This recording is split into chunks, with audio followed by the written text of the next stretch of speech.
Hello and welcome. आप सभी लोगों का बहुत बहुत स्वागत। माय नेम इज़ विजय और आप क्लास 12 की दोस्तों एक नई सीरीज़ जो 2023 के हिसाब से 2022 के हिसाब से क्लास 12 के बच्चों के लिए हमने वर्ल्ड की जो पॉलिटिक्स के जिसमें कोल्ड वॉर वाला चैप्टर ऑफ कोर्स डिलीट हो चुका है और हमने पहला जो चैप्टर था द एंड ऑफ बायोपोलैरिटी वो हमने ख़त्म कर लिया। I hope you make sure कि सीरीज़ आप सारी कंटिन्यू सीरीज वाइज देख रहे हैं। प्लेलिस्ट आप सभी लोगों के लिए समय समय पे सारी अवेलेबल हैं। अब आज का हमारा जो टॉपिक होगा वो न्यू सेंटर्स ऑफ पावर है। इस बार एनसीईआरटी के अंदर हुआ ये है कि इसके बाद जो चैप्टर था आपका क्या कहते हैं यूएस से रिलेटेड, यूएस हेजमनी से संबंधित, वो चैप्टर डिलीट हो गया है और इसका नाम पहले आपकी बुक के अंदर alternative of centres of power लिखा हुआ, सत्ता के वैकल्पिक केंद्र, अब उसका भी नाम चेंज होकर न्यू सेंटर्स ऑफ पावर कर दिया गया। अब न्यू सेंटर ऑफ पावर कर दिया गया है तो ऑफकोर्स इसमें थोड़े बहुत चेंजेस हुए हैं। एनसीईआरटी के अंदर जो अभी आप बुक परचेज करके लेके आए होंगे मार्केट के अंदर, जो सिलेबस में बदलाव हुए हैं वो आपकी बुक के अंदर है ही नहीं। लेकिन दोस्तों ये पाठशाला के चैनल पे आप सभी लोग न्यू सेंटर्स ऑफ पावर में जो कंटेंट आपकी एनसीईआरटी की बुक के अंदर है प्लस जो नई चीज़ ऐड हो गई है वो भी आपको सीरियल वाइज मिलती चली जाएगी। तो अगर आप सभी लोग हमारे साथ नहीं जुड़े हैं तो आप हमारे साथ ज़रूर जुड़िएगा, क्योंकि ये न्यू सीरीज सेशन 2022 के हिसाब से chapter second the new centres of power video का पहला पार्ट पॉलिटिकल के अकॉर्डिंग है। सीरीज वाइज हम चलते रहेंगे, वीडियो को एंड तक देखिएगा ताकि आपको सारी चीज़ें समझ में आए। अगर आप चाहते हैं हमारे साथ जुड़े रहना तो आप हमारे साथ ईपी फैमिली के साथ ज़रूर जुड़िएगा, क्योंकि हम हिंदी और इंग्लिश के अंदर सभी बच्चों को notes free of cost provide करवाते हैं। ईपी फैमिली पे आप जाएंगे तो आपको नोट्स मिल जाएंगे, अवेलेबल हो जाएंगे।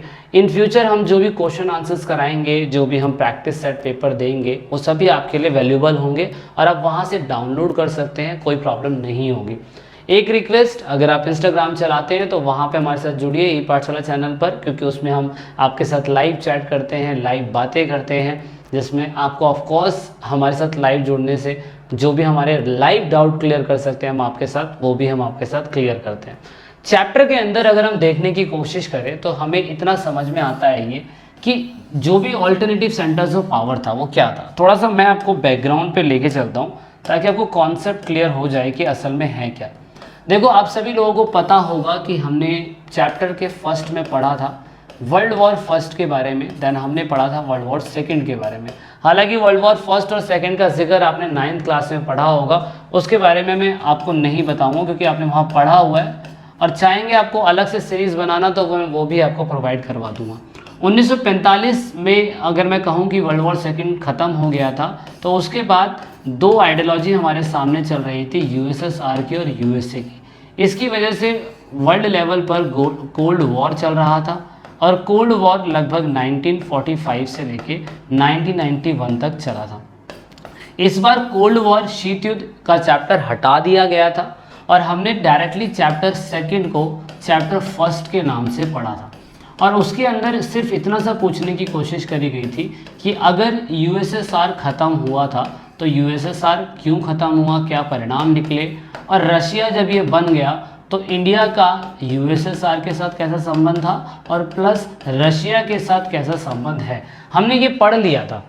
उसके बाद हमें ये तो समझ में आ जाता है कि अगर यूएसएसआर ख़त्म हुआ तो दुनिया के अंदर एकमात्र शक्ति जो बनी वो यूएसए बनी। US is one of the prominent leader in the world, जो ऑफकोर्स सारी व्यवस्थाओं को कंट्रोल करती है। उसके बाद यूएसएसआर था जो रशिया बन गया था, और इंडिया अब इंटरनेशनल लेवल पे लोगों को ये लगता था कि क्या सिर्फ रशिया और क्या कहते हैं आपका अमेरिका ही टॉप सुपर पावरफुल कंट्री होगी, क्या इसके अलावा भी कोई दूसरे सेंटर होंगे जो अमेरिका को चैलेंज कर सकते हैं। तो यानी कि come to the point, chapter का नाम यही है कि ऑल्टरनेटिव सेंटर ऑफ पावर, यानी कि न्यू सेंटर ऑफ पावर यही है कि अमेरिका को चैलेंज करने के लिए क्या रशिया आगे आएगा या कोई ग्रुप आगे आएगा, ये सभी को मिलके काम करना पड़ेगा जो ऑफकोर्स अमेरिका को मुंह तोड़ जवाब देगा।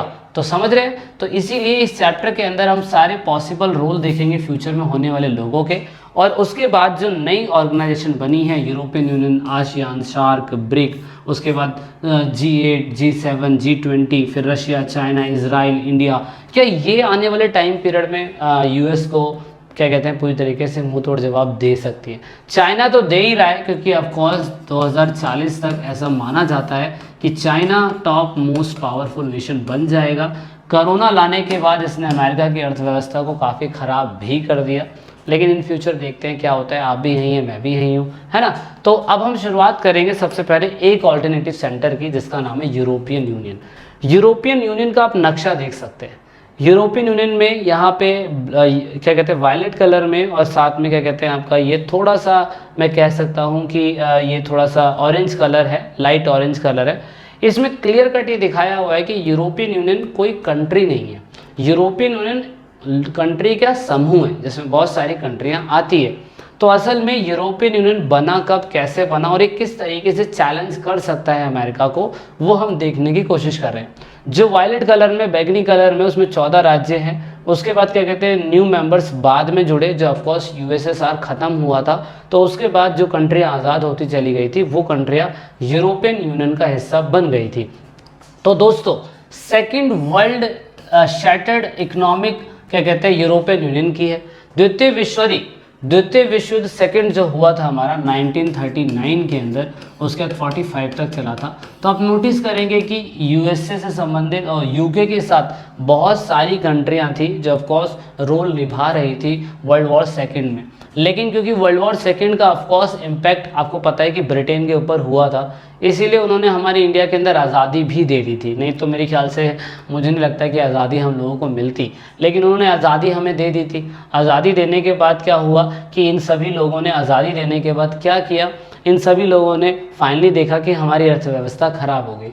अर्थव्यवस्था शैटर्ड का मतलब होता है अर्थव्यवस्था का हिल जाना। पूरी तरीके से तो नहीं, लेकिन काफ़ी हद तक इफेक्ट पड़ा था। तो इस वजह से क्या हुआ, इस वजह से पूरे के पूरे यूरोप के अंदर राज्य के बीच में कहीं ना कहीं राइवलरीज पैदा होने लग गई और कहीं ना कहीं दोस्ती पैदा होने लग गई। कहने का मतलब, क्योंकि वर्ल्ड वॉर सेकेंड जो था वो 1945 के अंदर ख़त्म हुआ था, और इसी वजह से अब क्योंकि दो आइडियोलॉजी चल रही थी वर्ल्ड के अंदर, यूएसए और यूएसएसआर की आइडियोलॉजी चल रही थी। यूएसए सोच रहा था कि जिन कंट्रियों की व्यवस्थाएं खराब हुई है उनसे मैं दोस्ती कर लूँ, उनको अपना दोस्त बना लूँ। यूएसएसआर भी यही सोचता था कि जिन कंट्रियों की व्यवस्थाएं खराब हुई है मैं उनका साथ दूंगा और उनकी मदद करके उन्हें अपने अपने अंडर में कर लूँगा। इसीलिए ये दौर ऐसा दौर था जिसमें कहीं ना कहीं गठबंधन भी बनने की कोशिश हो रही थी और आपसी झगड़े भी हो रहे थे, है ना। तो इसीलिए ऐसी सिचुएशन में, ऐसी खींचातान की वजह से कोल्ड वॉर चल रहा था, है ना। तो आप बस इतना सा सिनेरियो समझते चलिएगा और नोट डाउन करते रहिएगा। अब यहाँ पे सबसे पहले हैरी ट्रूमैन यूएस के राष्ट्रपति अपॉइंट करे जाते हैं। अब अमेरिका जैसे ही हैरी ट्रूमैन के अंडर में आता है, हैरी ट्रूमैन क्लियर कट बोल देते हैं अपने स्टेटमेंट के अंदर, जिसको बाद में ट्रूमैन डॉकलिन यानी कि ट्रूमैन थ्योरी के नाम से जाना गया। इन्होंने क्लियर कट बोला कि Truman doctrine of American policy to prevent the expansion of the Soviet Union during the cold war, this is called the Truman doctrine started. मतलब शीत युद्ध के समय सोवियत संघ के विस्तार को रोकने के लिए अमेरिका की नीतियों को ट्रूमैन सिद्धांत के अंडर में रखा गया। अब ये है क्या, मतलब सोवियत संघ का मतलब तो हमें पता है यूएसएसआर है, सोवियत संघ का मतलब यूएसएसआर है। और अमेरिका के राष्ट्रपति हैरी ट्रूमैन ने क्लियर कट बोल दिया कि भैया देखो, हम तो चाह रहे हैं कि साम्यवादी आइडियोलॉजी किसी भी कंट्री के पास ना जाए, और इसीलिए सबसे पहली स्टेटमेंट यूएसए के राष्ट्रपति हैरी ट्रूमैन के द्वारा जारी की गई, जिसकी वजह से यूएसएसआर को लग गई मिर्ची। अब क्योंकि भाई सिंपल सी बात है, फ्रंट फुट पे खेलने के लिए किसी ना किसी को तो जवाब देने की ज़रूरत है, तो हैरी ट्रूमैन ने बोल दिया। इसके लिए उन्होंने क्या करा, इसके लिए सबसे पहले जब सेकेंड वर्ल्ड वॉर हुआ और मोस्टली यूरोप की कंट्री, इवन वेस्टर्न यूरोप की कंट्री, याद रखिएगा वेस्टर्न यूरोप की, कहाँ की, वेस्टर्न यूरोप। मैंने यहाँ लिखा है क्या, मैंने यहाँ नहीं लिखा शायद से, पर आप कॉपी पे मेंशन है आपकी बुक के अंदर कि वेस्टर्न यूरोप की जितनी भी कंट्रियाँ थी जो ऑफकोर्स यूके के टच में थी, जैसे कि अभी आपने मैप में देखा, इस मैप में देखा, इन कंट्रियों को, ये जितनी भी कंट्री आपको ओल्ड मेंबर दिखाई दे रहे हैं, इसे बोलते हैं वेस्टर्न यूरोप। वेस्टर्न यूरोप की कंट्रियां हैं, अमेरिका थोड़ा सा इसके इस तरफ ही है। तो इन कंट्रियों को क्या करा उसने, सबसे पहले मार्शल प्लान चलाया। देखो मार्शल प्लान और मार्शल लॉ में दोनों में अंतर है। मार्शल लॉ हमारी कंट्री के अंदर अंग्रेजों के टाइम पीरियड पे 1919 के बाद लगाया गया था, लेकिन यह है मार्शल प्लान। यूएस की आर्मी के द्वारा इकोनॉमिक रिकवरी करने के लिए यूएस स्टेट ऑफ अमेरिका के द्वारा, गवर्नमेंट के द्वारा, अमेरिका के द्वारा पैसा दिया गया किनको, वेस्टर्न यूरोप की कंट्रियों को अपनी अर्थव्यवस्था ठीक करने के लिए। जब अपनी अर्थव्यवस्था ठीक करने के लिए उनको पैसे दिए गए तो this situation, this policy called is Marshall plan. Harry Trueman का सिद्धांत आते ही अमेरिका के अंदर बहुत तेज़ी से काम होने लग गया। उन्हें समझ में आ गया कि भैया इनकी अर्थव्यवस्था ख़राब है, इनकी मदद कर दोगे आज की डेट में तो कल को ये तुम्हारे ही वफादार हो जाएंगे और तुम्हारे ही गुणगान गाएंगे। तो मार्शल प्लान के तहत हुआ क्या, हुआ ये कि 23 अप्रैल 1947 के दिन इन लोगों ने पूरी तरीके से क्या कहते हैं सोवियत यूनियन को मिसट्रस्ट करते हुए पूरी तरीके से क्या करा, फाइनेंशियली असिस्टेंस दिया इन लोगों को, यानी कि 12 अरब डॉलर। यहाँ वेस्टर्न यूरोप ये लिखा हुआ है यहाँ पर, वेस्टर्न यूरोपियन कंट्री को, ठीक है ना, इन कंट्रियों को आर्थिक मदद देने के लिए। जबकि आर्थिक मदद देना ज़रूरी अमेरिका को तो है ना था, यूएसएसआर भी दे सकता था, यूएसएसआर के पास पैसे की कमी नहीं थी, लेकिन सबसे पहले बातचीत, दोस्ती का हाथ इन्होंने ही बढ़ाया। और जब दोस्ती का हाथ इन लोगों ने बढ़ाया तो ऑफकोर्स भाई वेस्टर्न यूरोप की कंट्री मना तो ना करेगी, इसलिए मार्शल प्लान के तहत फाइनली ये लागू इस दिन नहीं हुआ था, लागू इस दिन हो गया था और पैसा लगभग पूरी तरीके से इनको कंटिन्यू 1952 तक पहुंचता रहा। तो ये एक मार्शल प्लान था जहां से मैं कह सकता हूं शुरुआत हो गई। अब क्योंकि इस चैप्टर के अंदर तो हम ये पढ़ रहे हैं ना कि ऑल्टरनेटिव सेंटर क्या है, ऑल्टरनेटिव सेंटर तो ये हुआ ही नहीं, क्योंकि भाई जब वेस्टर्न यूरोप की मदद अमेरिका ने कर दी तो यहाँ से तो यही क्लियर कट दिखाई दे रहा है कि अमेरिका मोस्ट पावरफुल कंट्री है, इसलिए तो ऐसा हो रहा होगा। लेकिन दोस्तों अभी आप रुकिए थोड़ा सा, देखिए आगे। अब वेस्टर्न यूरोप की कंट्री को जैसे ही पैसा मिला, उनकी अर्थव्यवस्था ठीक होनी चालू हो गई। तो 12 अरब डॉलर अगर कंट्री को दिया गया तो क्या वो पैसा कंट्री इंटरेस्ट के साथ उन्हें वापस नहीं करेगी? ऑफकोर्स करेगी। अब इसकी वजह से हुआ क्या, वेस्टर्न यूरोप की कंट्रियों ने पैसा वापस करा और धीरे धीरे इन लोगों ने अपने खुद का इकोनॉमिक कॉरपोरेशन के लिए इन्होंने संगठन बनाया। और इसको ये लोग क्या बोलते हैं, अब ये फुल फॉर्म आपकी पेपर के अंदर पूछी गई है, OECD या OCDE, ये वही है, ठीक है ना, ये चीज़ पेपर में पूछी गई है, organisation for the economic corporation and the development. ये पेपर के अंदर पूछा गया दोस्तों, इस पे ज़रूर फोकस कर लीजिएगा, ये पेपर में पूछा गया।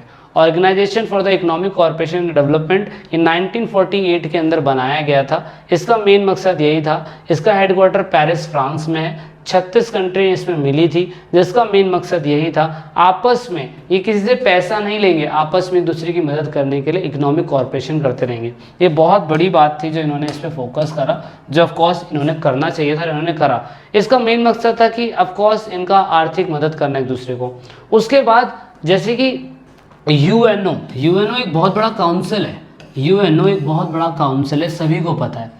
यूएनओ के अंदर ऑफकोर्स हमें पता है कि 5 परमानेंट मेंबर हैं जो ऑफकोर्स एवरेज है, और 10 जो हैं दोस्तों 10 टेम्परेरी मेंबर हैं। और जो 10 टेम्परेरी मेंबर हैं वो हर 2 साल के लिए बदलते रहते हैं, हर 2 साल के अंदर बदलते हैं। पर ये जो 5 परमानेंट मेंबर है फिक्स है। ये यूएन इतनी बड़ी ऑर्गेनाइजेशन है जिसके बारे में आप 6 चैप्टर के अंदर पढ़ेंगे, लेकिन यहाँ पे इन लोगों ने क्या करा, इन लोगों ने 1949 के अंदर यूरोप की कंट्रियों की स्पेशल काउंसिल बना दी। और ये अपने आप में बहुत बड़ी बात थी कि इन लोगों ने अपनी खुद की काउंसिल बना दी। लंदन में इनका हेडक्वार्टर था, जनरल सेक्रेटरी इन्हीं पे समय समय बनते रहते हैं। हाल फिलहाल हमारा कोई ऐसा काउंसिल नहीं बना हुआ जहाँ पे हम सारे लोग अपनी बात रख सकते हैं, हम बस कंट्रियों के साथ मिल के बस काम कर रहे हैं, लेकिन इन्होंने तो अपना काउंसिल बना दिया, तो बहुत बड़ी बात है। समय के साथ साथ ये कुछ ना कुछ काम करते ही जा रहे थे अपनी व्यवस्थाओं को बढ़ाने के लिए। 1948 में इकोनॉमिक कॉरपोरेशन के लिए इन लोगों ने OECD बनाया, OECD बनाया।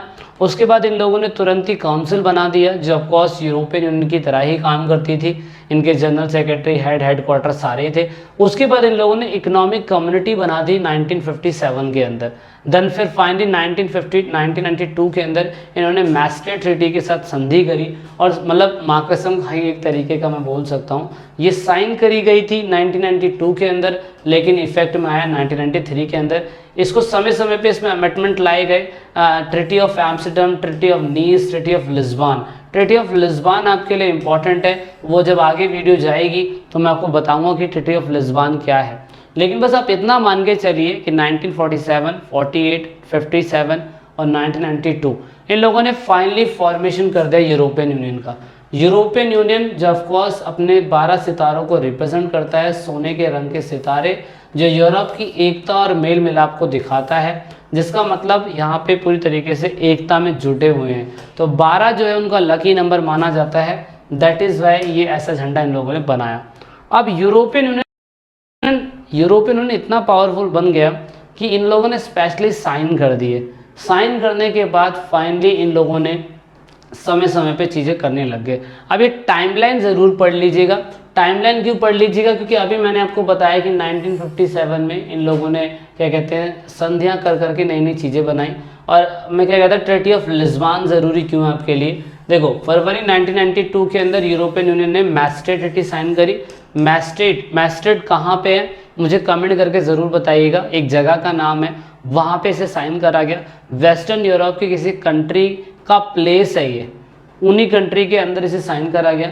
फाइनली 1993 के अंदर इन लोगों ने एकीकरण बाजार बनाया, ऐसा बाजार बनाया जिसमें वेस्टर्न यूरोप की कंट्री आपस में बिजनेस कर सकती है। और उसके बाद इन लोगों ने फाइनली एकीकृत बाजार 1993 से इन लोगों ने चालू कर दिया। लेकिन यहाँ पे एक इन्होंने कॉइन बनाया यूरो, और कहा गया कि जितनी भी कंट्रियाँ हैं वो यूरो में व्यापार करेगी। लेकिन कुछ कंट्रियों ने 12 सदस्यों ने इसे अपनाया था, कुछ ने इसको मना भी कर दिया था।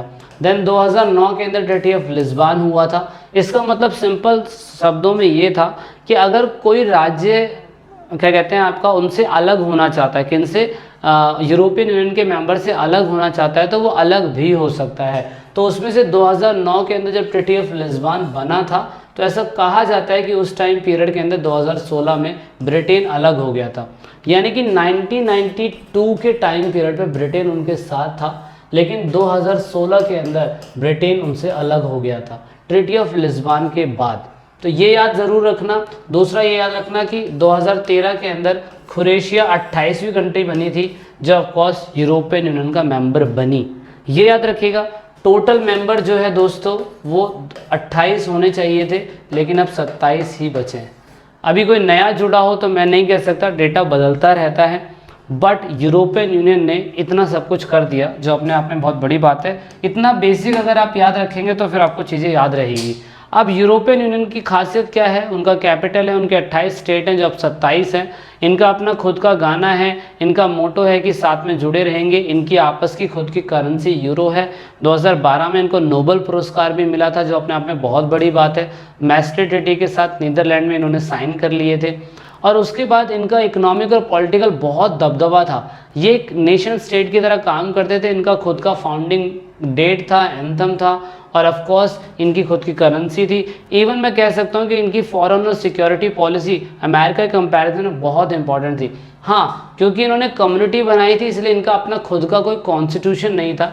लेकिन अगर हम इनकी बात करें पैसों से रिलेटेड तो इनका वर्ल्ड के अंदर रोल बहुत अच्छा था, इकनॉमी बहुत अच्छी थी। यूरो करेंसी यूएस के डॉलर में बहुत ही ज़्यादा स्ट्रांग बन गई थी क्योंकि बहुत सारी कंट्रियां आपस में ट्रेड करती थी सिर्फ यूरो के अंदर, इसलिए इनका मार्केट बहुत अच्छा हो गया था। इनका WTO, G8, G20 European union की कंट्री का बहुत तगड़ा रोल था। आप ये देख सकते हैं इनकी खुद की GDP जितनी भी कंट्री यूरोपियन यूनियन की थी उनकी सारी GDP को अगर हम मिला लें तो अमेरिका से काफ़ी ज़्यादा ये लोग बड़े हो गए थे। अमेरिका से तो बड़े नहीं लेकिन अमेरिका के लगभग पास पहुंच चुके थे। सभी की GDP अगर 28 देशों की मिला ली जाए तो लगभग ये इतनी बन जाती है। तो आप देख सकते हो कि ये काफ़ी बहुत बड़ा GDP का हिस्सा है। अगर इनकी आर्मी की बात करें तो यूरोपियन यूनियन की आर्मी अमेरिका के बाद दूसरे नंबर पे आती है, तो वो अपने आप में बहुत बड़ी बात है।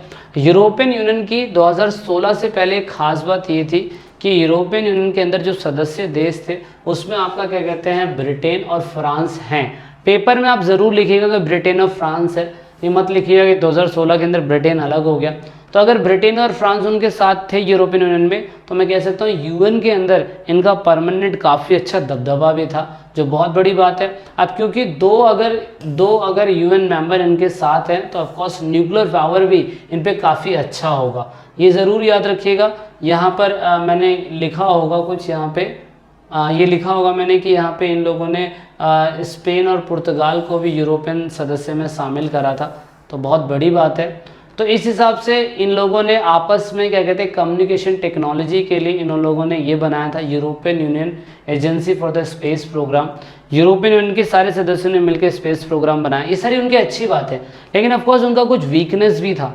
वीकनेस क्या था? सभी कंट्रियों के बीच में आपस में रिलेशन किन्हीं किन्हीं चीज़ों को लेकर नहीं बनते थे, फॉरेन रिलेशन पे स्पेशली। जैसे मान लीजिए कि भाई यूएस और यूके उस टाइम पीरियड के अंदर ये नहीं चाहता था कि जर्मन और फ्रांस, जर्मन मतलब यूएस और यूके ने अपने फ़ायदे के लिए, हमें पता है कि इराक के ऊपर अटैक करा था, इराकी फ्रीडम करा था उन लोगों ने, और उसमें यूके सपोर्ट कर रहा था यूएस का। लेकिन ऑफकोर्स जर्मन और फ्रांस इस चीज़ को कह रहे थे कि यार गलत है, अगर तेल के भंडार वो अपने हिसाब से बढ़ा रहे हैं तो आप उन पर अटैक करेंगे तो ये गलत है। इवन हिरोशिमा और नागासाकी पे जो अमेरिका ने अटैक करा था वो भी क्या कहते हैं अच्छा नहीं लग रहा था जर्मन को और फ्रांस को, लेकिन ठीक है। दूसरा फिर ब्रिटेन की एक क्या कहते हैं प्राइम मिनिस्टर थी मार्गरेट थैचर करके, उन्होंने यूके को क्या कहते हैं ऑफकोर्स बोल दिया कि वो यूरोपियन मार्केट से आउट है, वो अलग है। तो ये बहुत बड़ी बात है कि इतना बड़ा क्या कहते हैं प्राइम मिनिस्टर बोल रहा है कि नहीं हम यूरोपियन यूनियन की मार्केट को इम्पोर्टेंट नहीं देंगे, तो ये भी एक गलत बात है। डेनमार्क एंड स्वीडन ने तो ऑफकोर्स क्या कहते हैं मैस्टर ट्रीटी पे साइन तो करा, लेकिन यूरो डॉलर को अपनी कंट्री में एक्सेप्ट करने के लिए मना कर दिया। उन्होंने कहा कि यूरोपियन यूनियन का अगर कोई भी मेंबर हमसे व्यापार करता है तो ऑफकोर्स वो व्यापार पूरी तरीके से वो हमारी करेंसी में ही करेगा। तो ये वीकनेस थी। ये पूरा यूरोपियन यूनियन के बारे में था। वीडियो को एंड तक देखने के लिए बहुत बहुत आप सभी लोगों का धन्यवाद। आई होप ये वीडियो आप लोगों को यूज़फुल लगी होगी। अगर आप इंस्टाग्राम पे टेलीग्राम पे नहीं जुड़े तो ज़रूर जुड़ेगा, वीडियो के डिस्क्रिप्शन में लिंक है। टेलीग्राम अपलोड है तो भी आप क्या कहते हैं सॉरी आपके पास डाउनलोड है तो वहाँ से ज़रूर देख लीजिएगा, ज्वाइन हो जाइएगा। वीडियो वैल्यूएबल लगी है तो ज़रूर वीडियो को लाइक शेयर सब्सक्राइब करिएगा। जय हिंद, जय भारत। वीडियो को एंड तक देखने के लिए बहुत बहुत धन्यवाद।